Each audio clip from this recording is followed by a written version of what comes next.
UKLO 1 year masters. No IELTS required up to 5 years visa. High visa success rate. మన ప్రేక్షకులకు స్వాగతం. నేను మీ Nagendra Kumar. Welcome to my programme my special touch.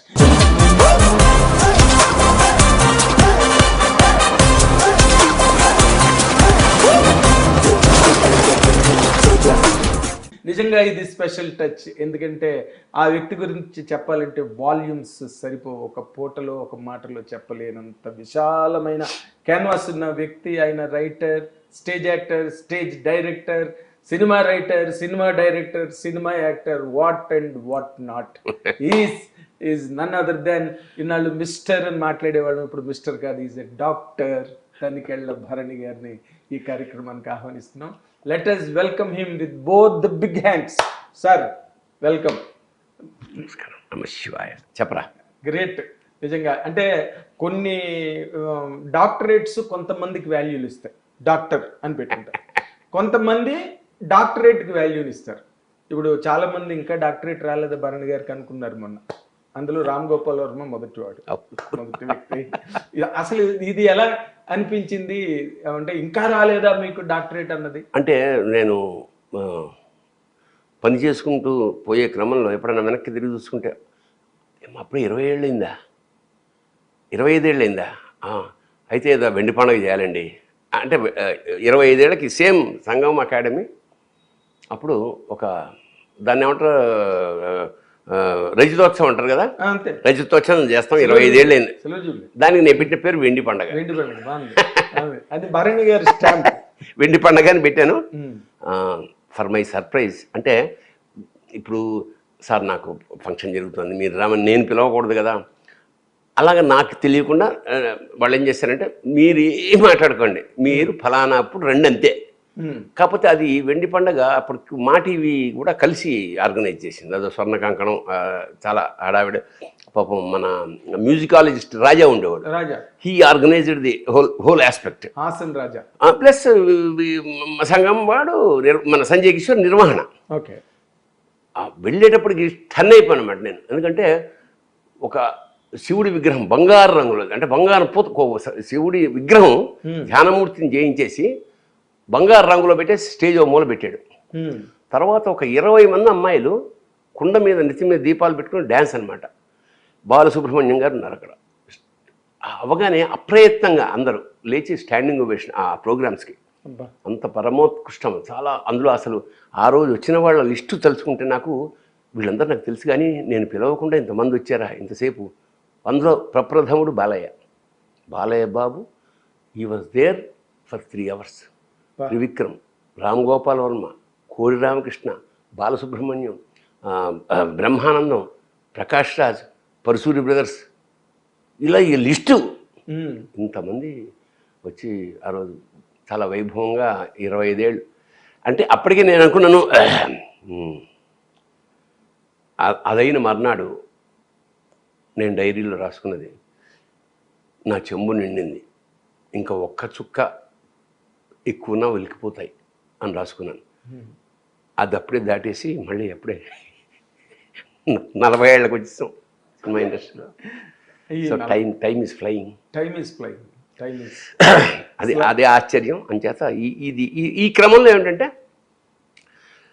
సాహిత్య పురస్కారాలు, వానమామలయ్య వరదాచార్యుల వారు, ఫస్ట్ నాకు తెలిసి పొలమూరులో శ్రీపాద సుబ్రహ్మణ్య శాస్త్రి గారు అవార్డు వచ్చింది, ఫస్ట్ సాహిత్య అవార్డు.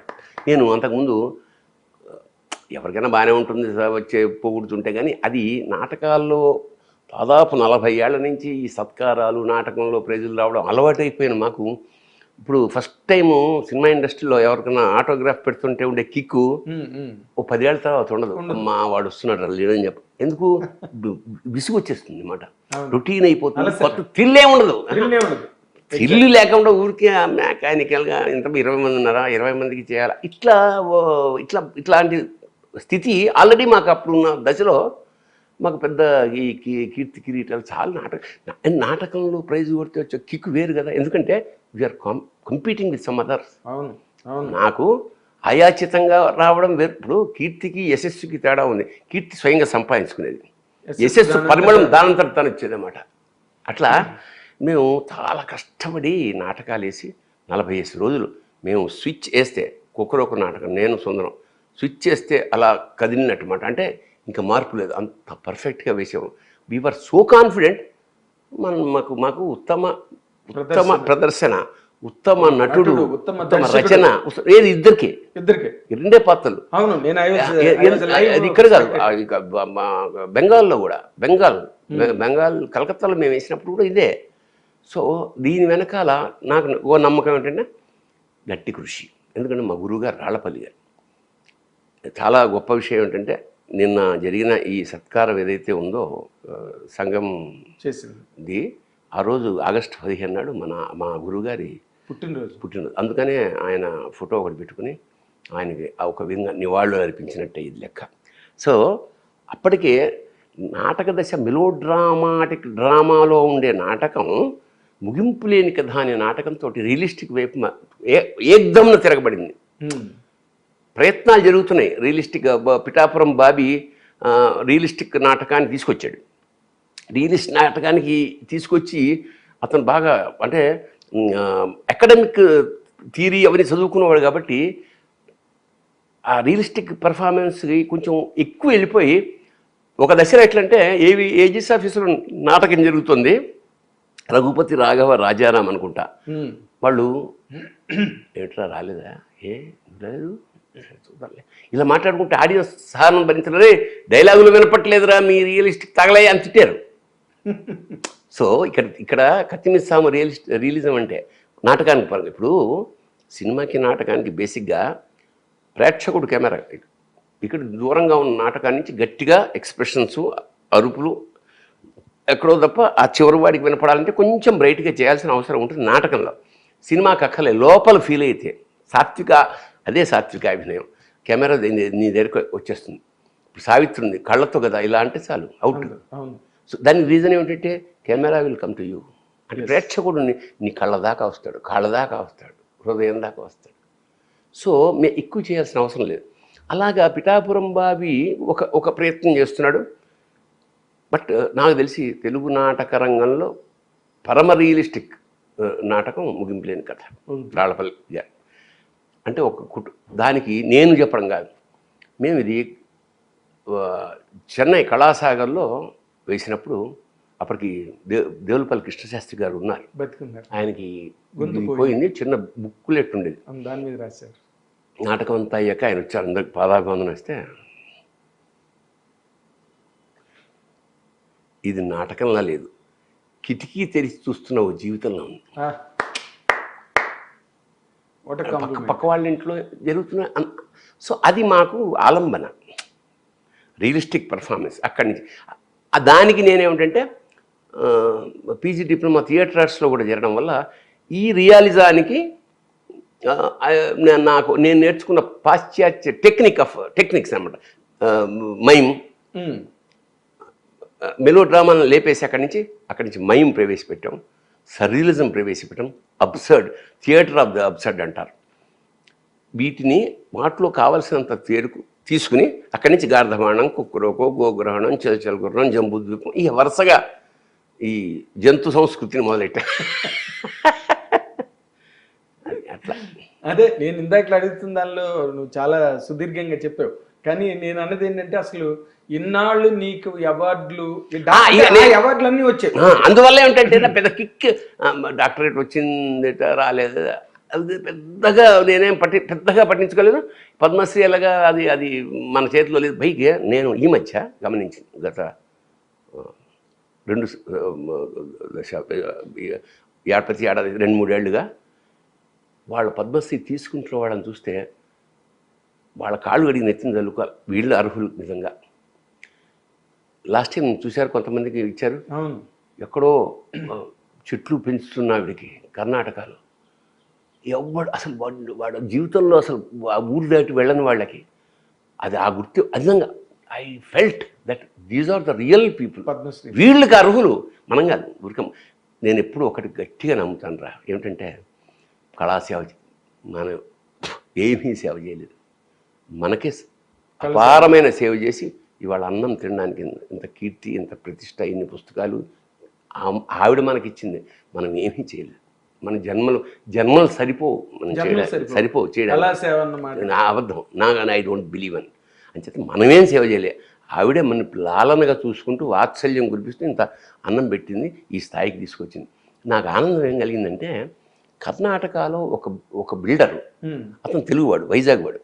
అతను లాస్ట్ ఇయర్ పద్మశ్రీలు వచ్చిన 8 మందికి పునర్సత్కారం చేశాడు. ఆ క్రమంలో అతను తెలుగువాడు అవడం వల్ల ఇది 10 ఏళ్ళ నుంచి చేస్తున్నట్ట. ఎవరికైనా పద్మశ్రీ వస్తే కర్ణాటక నుంచి వాళ్ళకి సత్కారం, క్యాష్ అవార్డు చాలా భారీగా, చాలా భారీ. ఎందుకంటే చాలా పెద్ద బిల్డర్ అతను. ప్రతి ఒక్క తెలుగువాడిని పిలుస్తాడు. సో లాస్ట్ బిఫోర్ ఇయర్ నన్ను పిలిచాడనమాట. ఈ సత్కారం తీసుకున్న 8 మంది పద్మశ్రీల మధ్య మా పక్కన నన్ను కూర్చోబెట్టాడు. వాళ్ళ లైఫ్ స్కెచ్ వేస్తారు కదా, డాక్యుమెంటేషన్. అసలు నాకు కళని అంటే వాళ్ళు పడ్డ ఎందుకు ఊరికే రాళ్ళు పద్మశ్రీ. ఇప్పుడు నేను చెప్పిన ఎస్ఎస్ వాళ్ళు పనిచేసుకుంటూ వెళ్ళారు, అది అలవోకగా వచ్చి చేరింది. ఊరికే కుప్పులో ఒక మల్లె పూల దెబ్బ, పెద్ద ఫరకేం పడలే. వాళ్ళ జీవితాలు ఏం మారిపోలేదు దాంతో. వాళ్ళని ఎప్పుడూ గౌరవించారు. ఇప్పుడు ఇంతకుముందు ఏం గౌరవించలే, వీళ్ళని మనం పట్టించుకోలేదా జ్ఞానం వచ్చి ఉంటుంది మహా అయితే. అంచేత అలాగా భర్మ చెప్పినట్టు రాలేదంటే రాలేదు, వచ్చింది కూడా చాలా చాలా వైభవంగా చేశారు. నేను వరంగల్ కాలేజీకి వెళ్ళాను కదా, అది యూనివర్సిటీ స్థాయి వచ్చి 2 ఏళ్ళు అయింది. అదే కాలేజీలో అదే స్కూల్లో చదువుకున్నవాడు మన చంద్రబోసుకి ఫస్ట్ ఇచ్చారు. నాకన్నా ముందు చంద్రబోస్కి ఇచ్చారు. చంద్రబోసే ఫోన్ చేసి చెప్పాడు నాకు, గురుగారు వాళ్ళు కాలేజీ ఫస్ట్ చాలా గొప్ప కాలేజీ అండి, నేను చదువుకున్నది, వాళ్ళకి యూనివర్సిటీ స్టేటస్ వచ్చింది, అయితే వాళ్ళు అక్కడే చదువుకున్నాను, ఆస్కార్ అవార్డు వచ్చిందని చెప్పి వాళ్ళు ఫస్ట్ నన్ను ఎంపిక చేసి నాకు సత్కారం చేశారు. వాళ్ళు రెండో సంవత్సరం డాక్టరేటు మీకు ఇద్దామని నిర్ణయించుకున్నారు. దాదాపు యునానిమస్ 15 మంది అంతమందో నిర్ణయించారు. యునానిమస్గా మీరు తప్పకుండా మీరు అంగీకరించాలి అన్నాడు. కరెక్ట్గా 1, 2, 3 ఆఫ్ ఆగస్ట్ 4 రోజులు నేను వైజాగ్లో ఇంద్రగంటి మోహన్ కృష్ణ షూటింగ్లో ఉన్నావు. సో వెంటనే నేను ఏం చేశానంటే, ఇది ఊహించని సత్కారం కదా, పైగా అవకాశం ఉన్నప్పుడు ఎందుకు అని ఒకసారి ఫోన్ చేసి మోహన్ కృష్ణకి చెప్పాను, నాయన ఇలా ఉంది, 4 రోజులు నీకు ఇచ్చాను కాబట్టి ఒకరోజు 3వ తారీఖు కావాలి, నేను 2వ తారీఖు నైట్ వెళ్ళిపోతాను, మా కుటుంబ సభ్యులతో అక్కడికి వెళ్ళి అది తీసుకున్నాక if at all you need me again నేను 4-5 వస్తాను అన్నాను. అంతకన్నా అన్నాడు, ఎందుకంటే మన కాంపౌండ్లోంచి వచ్చిన కుర్రాడు కదా, గ్రహణం.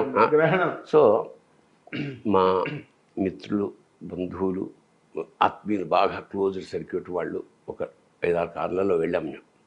అక్కడ చాలా చాలా వైభవంగా, అంటే ఇట్స్ అ మెమరీ. ఆ స్థాయిలో రిపబ్లిక్ డే పీరియడ్ లాగా మీరు అందరూ నడవడం అదంతా నేను మొత్తం ఒక 100 మందికి పగిడీలు కట్టి, అంటే ఆ గౌను ఆ వెస్ట్రన్ సాంప్రదాయం తీసేశారు, అంటే చాలా కాలేజీలో తీసేశారట. ఈ గౌను అది కాదు, మన ఇండియన్ కల్చర్ని అడాప్ట్ చేస్తూ అందరికి పగిడీలు కట్టి తిలకం దిద్ది అందరూ టెక్నీషియన్స్, లెక్చరర్స్, వైస్ ఛాన్సలర్తో సహా చీఫ్ గెస్ట్లు అందరికీ అన్నమాట.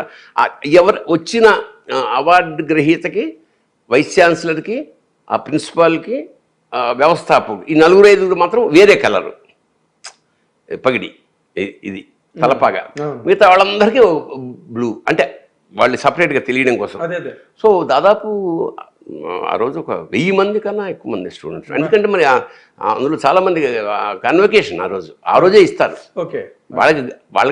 వాళ్ళకేమో అవార్డ్స్, మాకు గౌరవ డాక్టరేట్ అట్లా ఇచ్చారు. సరే, సంతోషం. అంటే ఇందులోని ఈ జర్నీలో బికాజ్ యూ